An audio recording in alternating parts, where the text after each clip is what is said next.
Therefore, when these things were done, after that the indignation of King Ahasuerus was assuaged, he bethought of Vashti, and what things she had done, and what things she had suffered.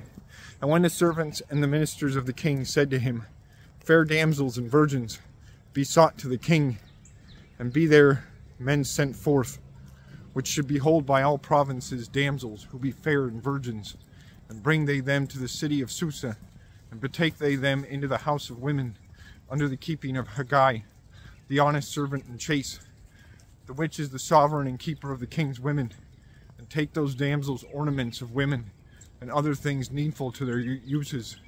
And whichever damsel among all them pleaseth most the eyes of the king, reigned she for Vashti.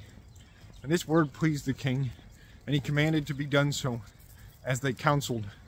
And a man, a Jew, was in the city of Susa, Mordecai by name, the son of Jair, the son of Shimei, the son of Kish, of the generation of Benjamin, that was translated or born over from Jerusalem in that time, in which Nebuchadnezzar, king of Babylon, had translated Jeconiah, king of Judah, the which Mordecai was the nourisher of Hadassah, the daughter of his brother, which daughter was called Esther by another name, and she had lost both father and mother, and she was full fair and seemly of face. And when her father and mother were dead, Mordecai took her to him, and he made her his daughter. When the commandment of the king was oft published, and by his behest many fair virgins were brought to Susa, and were betaken to Haggai, the honest servant and chaste. Also Esther among other damsels was betaken to him, that she should be kept in the number of those women. And she pleased him, and found grace in his sight, so that he hasted to take her to her the ornaments of women, and he betook to Esther her parts of all things needful to her. And 7 of the fairest damsels of the king's house, and Haggai, adorned and arrayed both her and those damsels following her feet. And Esther would not show to Haggai her people, neither her country, for Mordecai had commanded her, that in all manner she should be still of this thing. And Mordecai walked each day before the porch of the door, in which the chosen virgins were kept.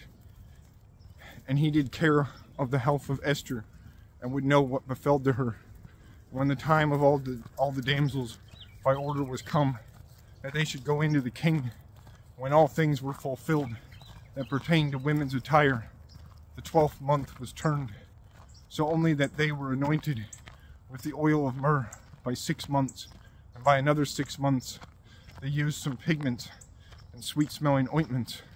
And they entered to the king, and whatever thing pertaining to their ornaments they asked for, they took it with them, and they arrayed as it pleased to them. When they passed forth from the chamber of women to the king's bed, and she that had entered in the eventide went out in the morrowtide, and from thence they were led forth into the second houses that were under the hand of Shashgaz, honest servant and chaste, that was governor of the king's concubines. And she had not power to go again more to the king, no, but the king would or desired her, and had commanded her to come by name. And when the time was turned about by order, the day nighed, wherein Esther, the daughter of Abihail, the brother of Mordecai, the which Esther Mordecai had taken to him, and made her his daughter, ought to enter to the king.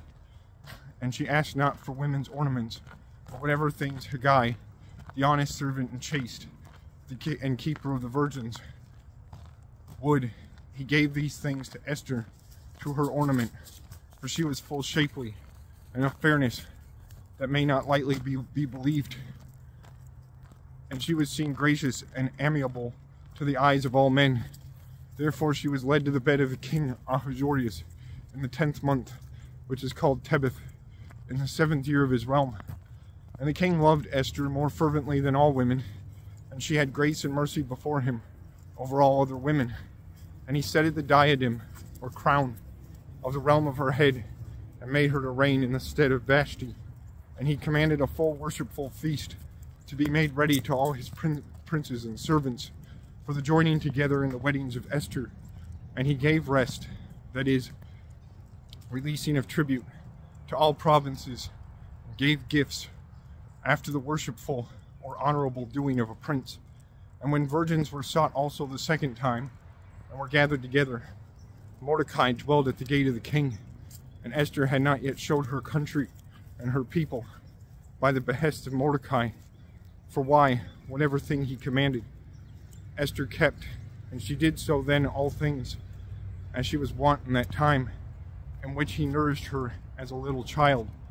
Then in that time, wherein Mordecai dwelled at the gate of the king, Bigthana and Teresh, two servants of the king, were wroth against the king, that were porters, and sat in the first threshold of the palace.